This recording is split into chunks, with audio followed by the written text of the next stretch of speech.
With the goal of reducing CO2 emissions, the F-gas regulation considerably impacts chemical manufacturers and the HVAC industry.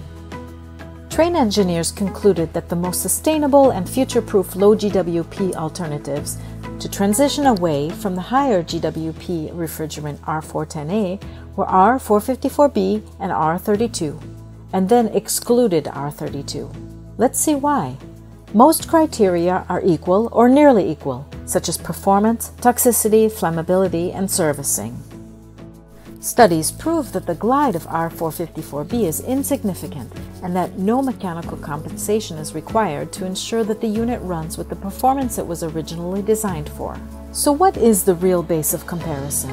It resides in three facts: direct GWP, operating maps, and long-term compressor reliability. Right now, the globally accepted direct GWP threshold by HVAC system designers and building consultants is 750.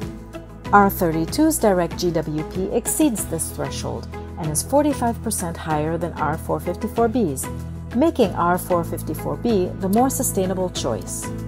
With regard to operating maps, because R32 generates a compressor discharge temperature that is higher than R454B, the R32 operating map is limited and reduces application flexibility. A unit with R454B outperforms a unit with R32 with its extended cooling and heating capabilities, particularly when the need is to deliver higher leaving hot water temperatures at lower ambient air temperatures.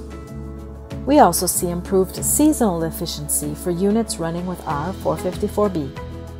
And finally, these wider operating maps make it easier to replace a gas boiler, eliminating the problematic dependency on fossil fuels. Looking at reliability, because higher compressor discharge temperature means higher refrigerant pressure inside the compressors, this all translates into unnecessary stress and accelerated wear on the compressor, shorter compressor lifetime, and ultimately less reliability. So after considering all these criteria, R454B is the best balanced choice to replace R410A for all your building projects where a scroll chiller, heat pump, or rooftop unit is needed.